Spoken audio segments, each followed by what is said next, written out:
You are busy, you are tired, and no matter how hard you try, no matter how much you do, something still feels missing. Perhaps you have a job, perhaps you have friends, maybe you have everything you thought you wanted. But at night, when it is quiet, there is still that feeling, a restlessness, a question you cannot quite put into words. You are not alone. Millions of people feel exactly this way. And the interesting thing is this feeling is not new. People felt it 2,500 years ago. They felt it in ancient India, in busy cities, in quiet villages, in the hearts of kings and farmers alike. And one man decided to find the answer. His name was Siddhartha Gautama. He was a prince. He had wealth. He had beauty. He had everything the world said would make him happy. But one day he looked outside the palace walls and saw something that changed him forever. He saw sickness. He saw old age. He saw death. And he thought, if this is where all pleasure leads, then I need to understand something deeper. He left the palace. He walked away from everything. For 6 years, he tried extreme practices. He stopped eating. He slept on hard ground. He pushed his body to the limit. But this did not bring peace either, so he stopped. He sat down under a fig tree in a place called Bodh Gaya, and he stayed there. He breathed. He watched his mind. He kept watching. And then something opened. He understood. Not with his head, but with his whole being. He saw clearly the nature of suffering, the cause of suffering, and the way out of suffering. He became the Buddha. The word simply means the one who woke up. And what did he teach first? The middle way. Not too much, not too little. Not extreme pleasure and not extreme pain. A path that is firm but kind. A path that is deep but walkable. Then he taught the 8 steps of that path. This is a graded English lesson for B1 learners. The words are clear and simple, but the ideas are powerful. Listen carefully, and by the end, you will understand all 8 steps and exactly how each one works in your life today.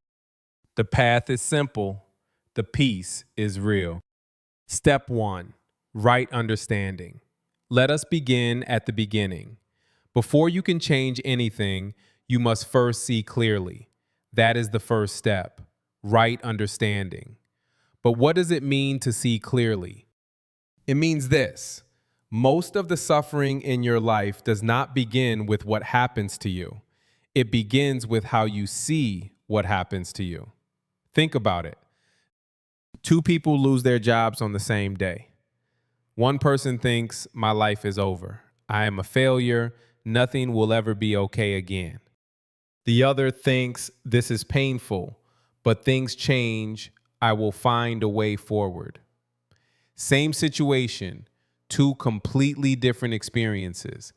The difference is in the seeing. Buddha taught that all things are impermanent. Nothing lasts forever. Not pain, not pleasure, not youth, not even the self you think you are. This sounds sad at first, but when you really understand it, it becomes freeing. Because if nothing lasts forever, then your hardest moment will also pass. He also taught something that science now agrees with. Viktor Frankl was a psychiatrist who survived the Holocaust. He lost everything. He lived through the most terrible conditions a human being can face. And from that experience, he wrote something that stayed with the world. Between what happens to you and how you respond, there is always a space. And in that space is your freedom. Right understanding means learning to use that space. It means looking at a difficult situation and asking, what is really happening here? Am I seeing this clearly, or am I adding fear, old stories, and old pain on top of something that is actually just a moment. There is even a connection here to modern psychology.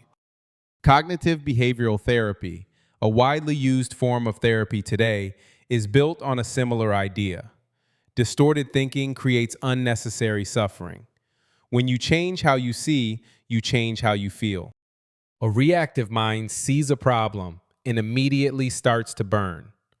An awake mind sees the same problem, takes a breath, and asks, what is really true here? Right now in your own life, try this. Think of one thing that is causing you stress. Now ask, how much of this pain is the situation itself, and how much is the story I am telling myself about the situation? That small question is the beginning of right understanding, and it is the beginning of the whole path. Because here is what Buddha knew: you cannot walk a road you cannot see. Right understanding clears your vision. It does not remove the challenges from your life. It removes the fog. Once you can see clearly, the next question becomes, what are you moving toward? What is driving your choices? That is where we go next. Step 2, right intention. You can see clearly now. You understand that suffering often comes from how you see, not just what happens. Good. That is step 1. But here is the next question. Once you see clearly, what are you moving toward? What is the engine inside you? What is actually driving your words, your choices, your actions every single day, right? Intention lives at the center of this. Buddha described right intention as having 3 parts. First, the intention of letting go, releasing attachment, releasing the grip on things you cannot control. Second, the intention of goodwill, wishing well for yourself and for others, not from obligation, but from something genuine. And third, the intention of harmlessness, choosing not to act from cruelty or from a desire to hurt. In simple words, before you do something, check what is driving you. Are you acting from fear, from anger, from habit, or from something more clear, from kindness, from truth, from a real choice? Most of us, if we are honest, act from habit most of the time. We respond to emails the way we always respond. We react to our family the way we always react. We make choices the same way we made them 10 years ago. Not because we chose to, but because we never stopped to check. Marcus Aurelius was a Roman emperor who lived nearly 2,000 years ago. He was one of the most powerful men in the world. And yet, every single morning before he stepped into that power, he sat and wrote. He reflected. He asked himself, am I acting from principle today? Am I letting my values guide me, or am I just reacting? He wrote this in his private journal, never expecting anyone to read it. He wrote it because he knew that without that daily check, even a good person can drift. Even a powerful mind can be pulled by fear and ego without noticing. This is exactly what Buddha meant by right intention. It is not a one-time decision. It is a daily practice, a daily checking in. Try this today. Before you send an important message, pause for just 5 seconds. Ask yourself one question. Why am I sending this? Is it to help? Is it to hurt? Are you trying to win? Are you hoping to connect with the belief? You do not need to be perfect. You just need to be honest. Because here is what changes when your intention becomes clearer. Your actions become cleaner.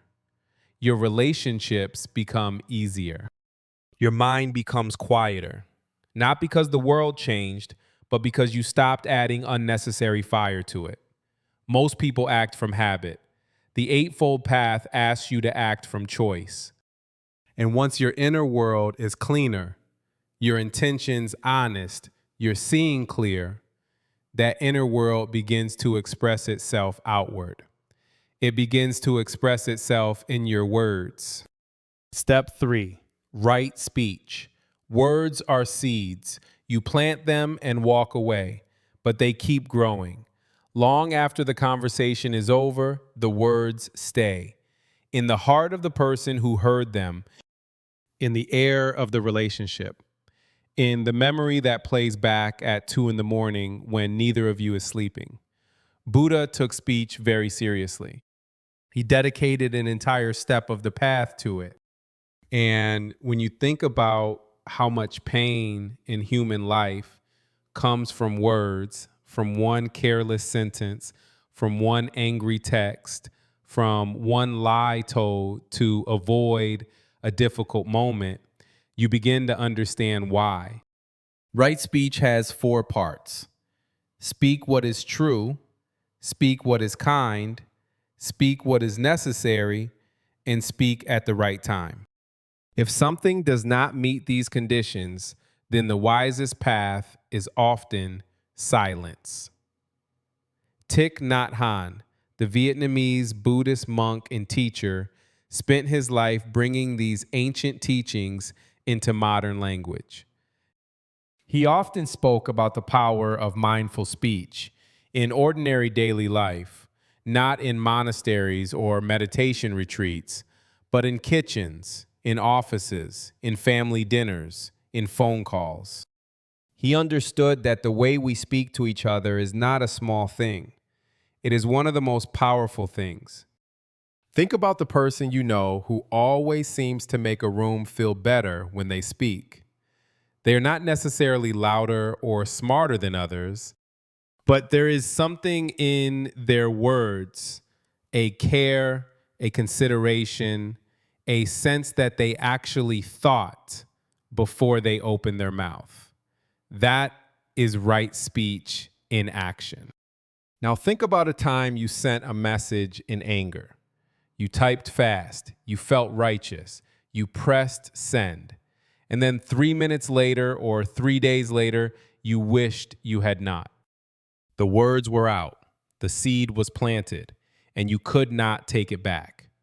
Consider someone who lives on their phone, always connected, always reactive.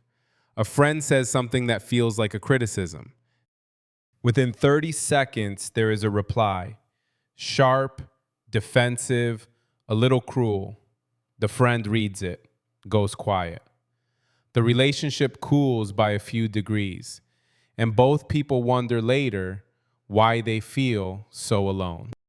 Right speech asks for something simple, a pause, just a pause. Before you reply, whether in person or on a screen, take one breath. Ask, is this true? Is it kind? Does it need to be said? Is now the right time?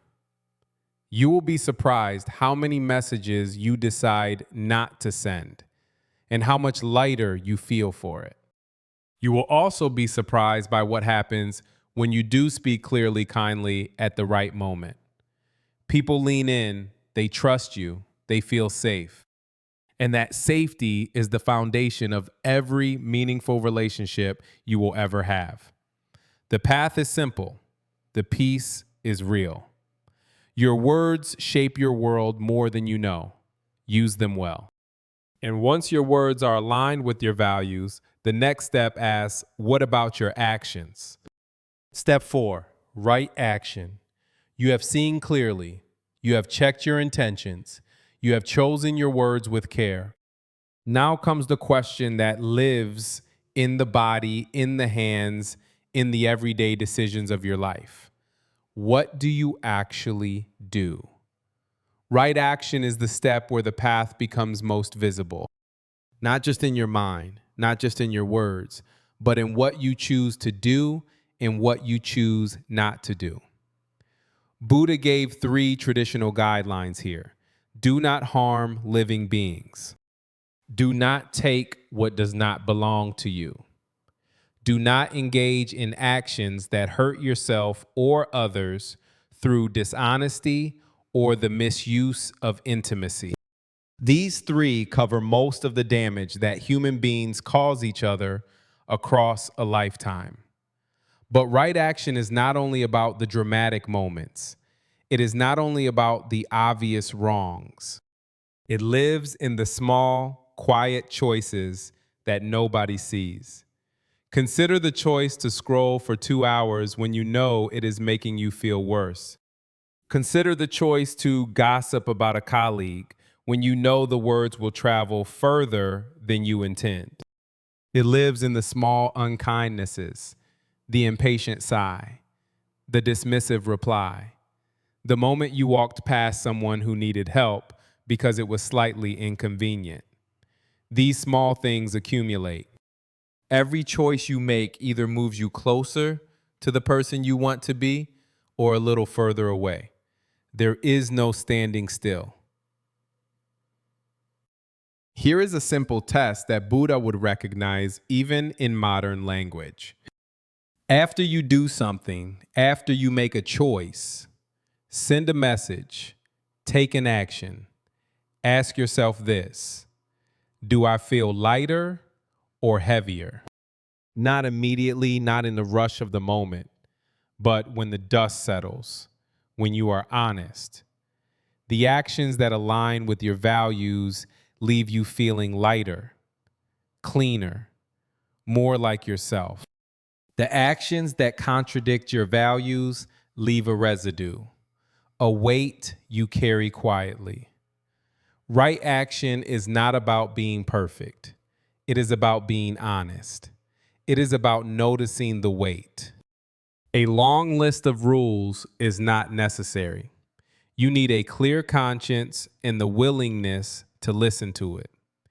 Because your actions include one more thing that Buddha considered deeply important, something you spend most of your waking hours doing: your work. Step 5, right livelihood. Most people spend between 8 and 10 hours a day working. That is more time than they spend with their families, more time than they spend sleeping, more time than they give to almost anything else in life. And yet, many people almost never stop to ask, does this work align with who I am? Does this work leave the world a little better or a little worse? Right livelihood begins with this question.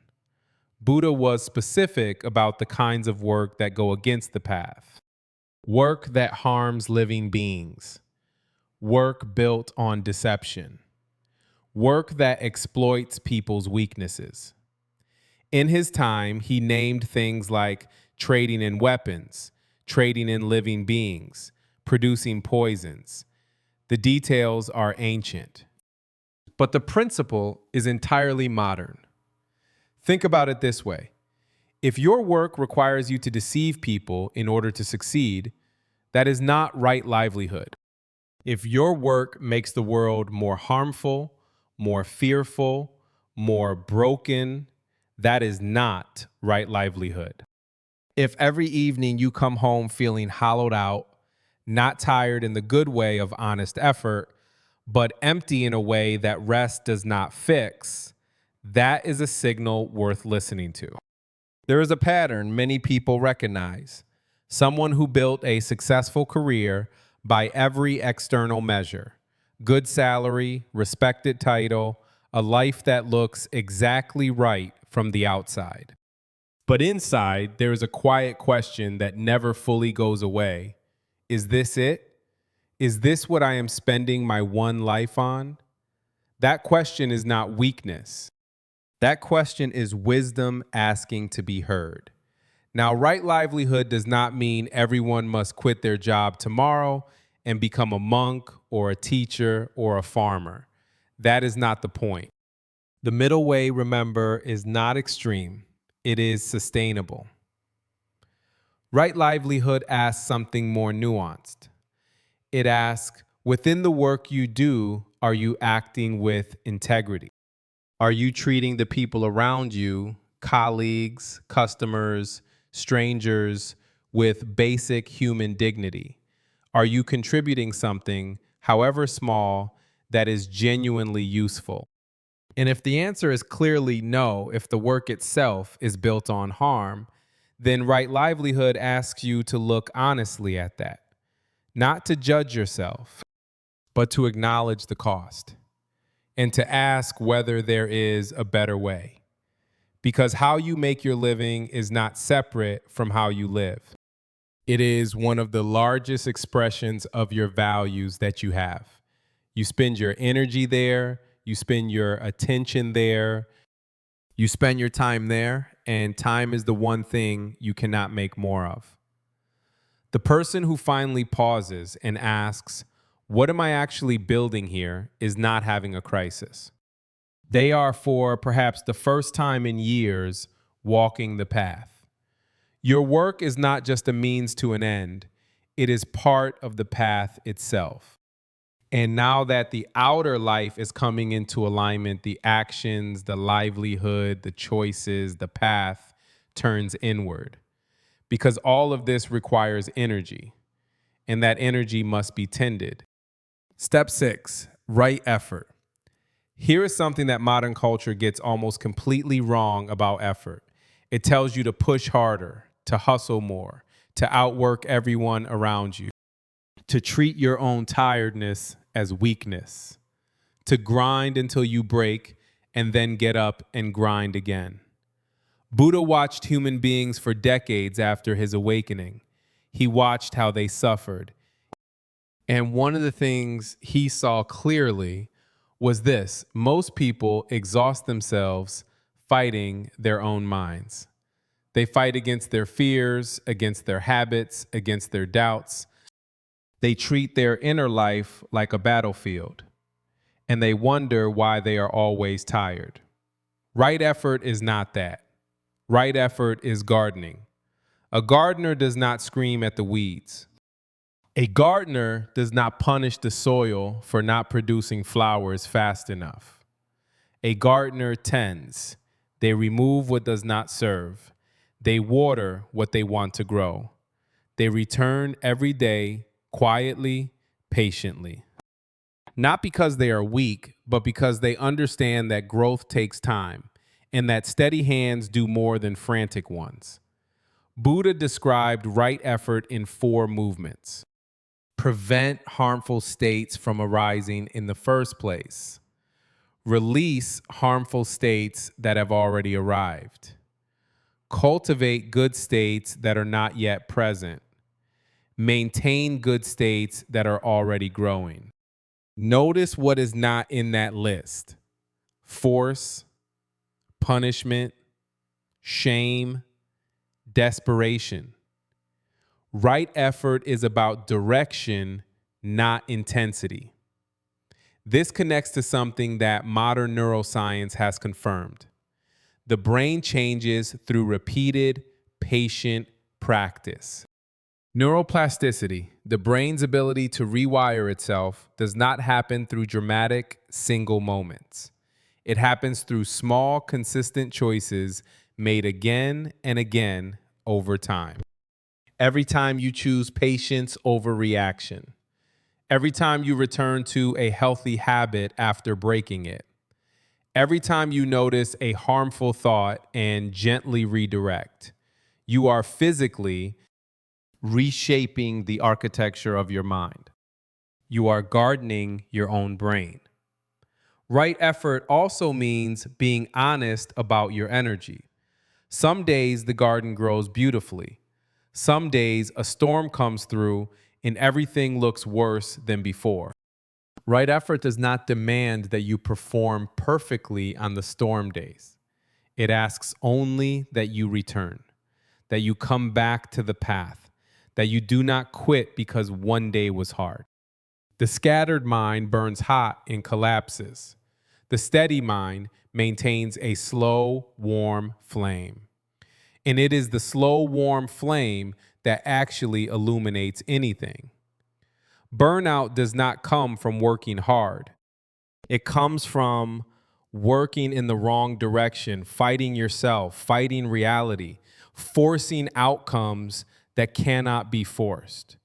Right effort redirects that energy, not into passivity, but into wisdom.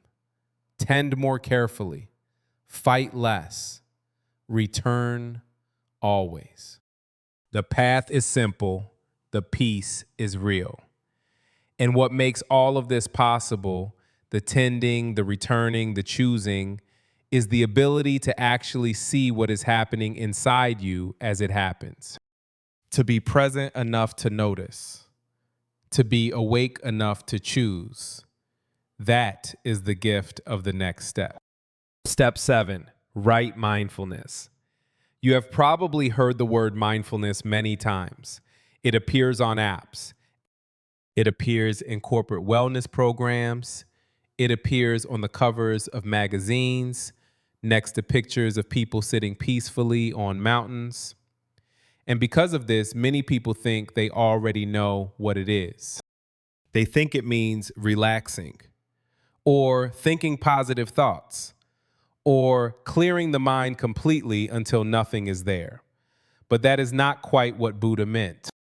Right mindfulness means full, clear awareness of what is actually happening right now in your body, in your emotions, in your thoughts, in the reality around you.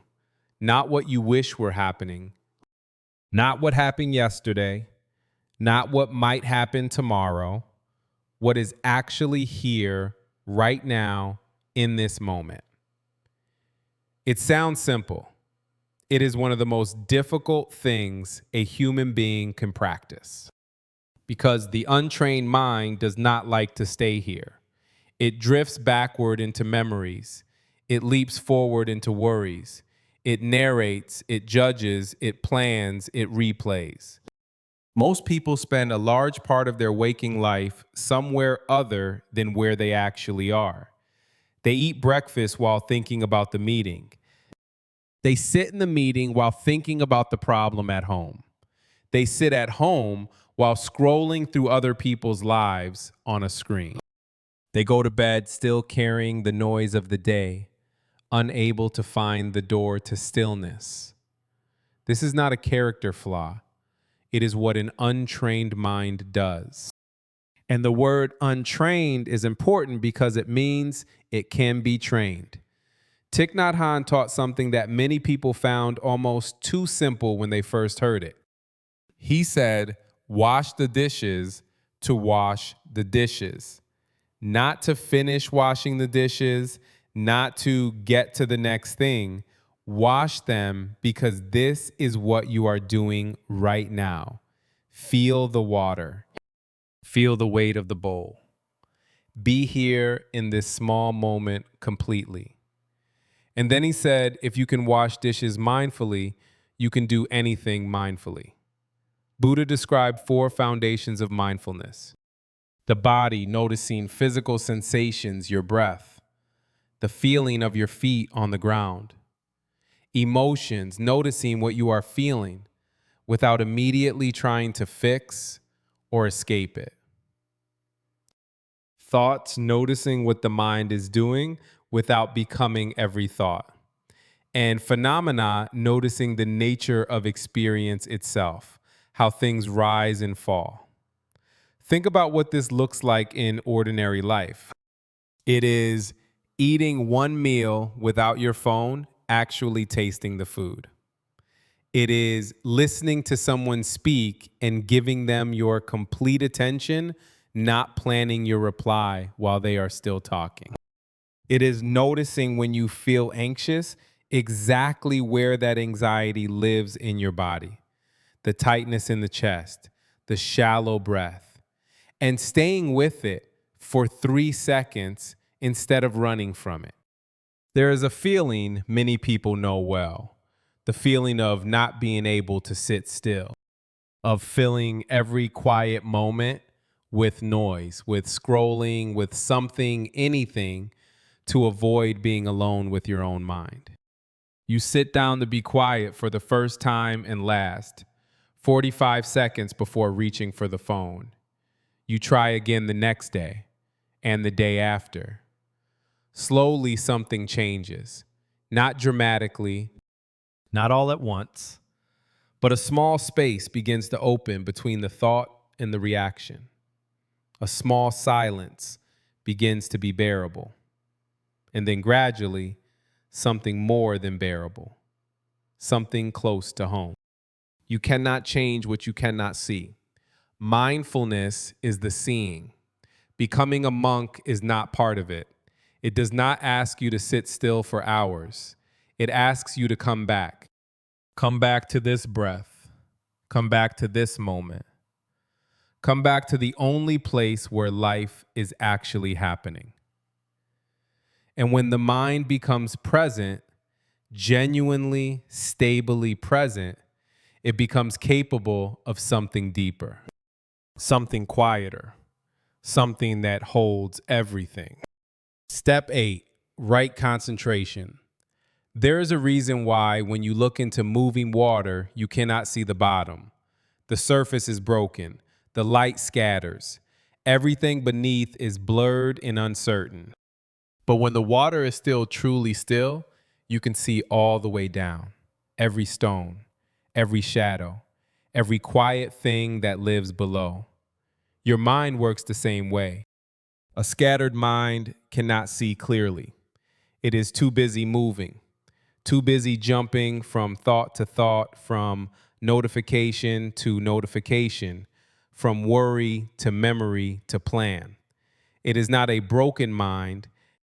It is simply a busy one. And a busy mind, no matter how intelligent, misses things. It makes choices from the surface. It never quite reaches the depth. Right concentration is the practice of stilling the water.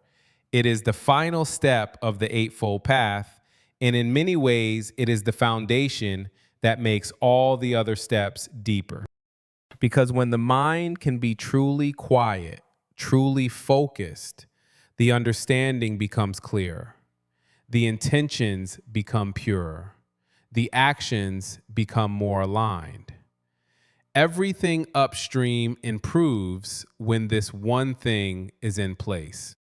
Buddha described levels of concentration, states of deepening calm and focus that he called the jhanas. No need to memorize the technical details. What matters is the direction. Each level goes quieter. Each level goes deeper. Each level releases more of the noise until what remains is simply awareness, awake, open, at peace. But here is what many people misunderstand. Right concentration is not only formal meditation. It is the capacity for deep, single-pointed attention in any activity. Think of the craftsman who loses himself completely in the making of something. Think of the musician who is so present in the music that time disappears. Think of the parent who sits with a child and is fully there, not half there, not there with one eye on the phone, fully, completely there. That quality of presence, that depth of attention is concentration. And in the modern world, this quality is becoming rare. The average person switches tasks every few minutes. The average person checks their phone dozens of times each hour. The mind has been trained by years of fragmentation to be unable to hold one thing for very long. And so it skims, it grazes, it touches the surface of everything and the depth of nothing. Right concentration is the practice of going deep again. Hours of practice are not required. It requires honesty and intention. One task at a time, one conversation at a time, one breath, one meal, one walk, complete, not fragmented. A scattered mind suffers. It cannot find peace because it cannot stay anywhere long enough to find it. A still mind sees clearly, and in that clarity, something remarkable happens. The questions that seemed so complex begin to simplify. The fears that felt so large begin to find their actual size. The path that seems so difficult becomes something you can actually walk. This is where the path was always leading. Not to a monastery, not to a life without difficulty, but to a mind that is clear enough, still enough, present enough to meet life as it actually is, with steadiness and with grace. You now know all 8 steps. But before we close, there is one more thing to understand, and it may be the most important thing of all. The Eightfold Path is not a staircase, it is a wheel. You do not begin at step 1, climb to step 8, and then arrive at some final destination where suffering no longer exists and peace is permanent. That is not how it works. That is not how human life works. The 8 steps support each other. They turn together. When your understanding deepens, your intentions become cleaner. When your intentions are cleaner, your words become more careful. When your words are more careful, your actions follow. When your actions are aligned, your effort becomes steadier. When your effort is steady, your mindfulness becomes sharper. When your mindfulness is sharp, your concentration deepens. And when your concentration deepens, your understanding grows clearer again, around and around. Not a circle of repetition, a spiral. Each turn a little deeper, a little cleaner, a little more whole. Buddha grouped the 8 steps into 3 categories: wisdom, right understanding, and right intention. These 2 shape how you see and what you want. Virtue right, speech, right action, and right livelihood. These 3 shape how you move through the world. Mental training, right effort, right mindfulness, and right concentration. These 3 shape the quality of your inner life. Wisdom feeds virtue. Virtue supports mental training. Mental training deepens wisdom. You do not choose one group and ignore the others. You walk all 3 together as best you can, one ordinary day at a time. And here is something beautiful. Perfection is not required in any of them. A small improvement in one step ripples quietly through all the others. One honest conversation changes the quality of a relationship. One moment of real mindfulness breaks a cycle that has been running for years. One steady morning of right effort plants something in the mind that grows for weeks. Small things done with real intention accumulate into something larger than you can see from where you are standing now. This is the wisdom that has survived 2,500 years. Not because it is complicated, but because it is true. The path is simple. The peace is real. No monastery is required. No cave, no mountaintop, or sell your possessions or move to a temple in the mountains. The Eightfold Path was never meant only for people who renounce the world. It was meant for people who live in it, for people who have jobs and families and phones and difficult days, for people who lose their patience sometimes, for people who are trying genuinely, imperfectly, trying to live a little more honestly, a little more kindly, a little more awake. Let us walk the path one more time together quickly so it stays with you. Right understanding. See reality clearly, not through the fog of fear and old stories. Right intention. Check what is driving you before you act. Right speech. Let your words heal more than they harm. Right action. Let your choices leave you lighter, not heavier. Right livelihood. Let how you make your living reflect who you are. Right effort. Tend the garden of your mind with patience, not force. Right mindfulness. Come back to now again and again. Right concentration. Go deep one thing at a time. 8 steps, one path, one ordinary, remarkable life. Which of these 8 steps do you need most right now? Tell me in the comments. I read every one. This is a graded English lesson for learners at the B1 level. If the words felt comfortable and clear today, that is your progress. If some parts were difficult, that is also progress because you stayed. You listened. You kept going. Keep listening. Keep learning. Keep walking your own path. And if you are one of the English learners who found this helpful today, I am glad you were here.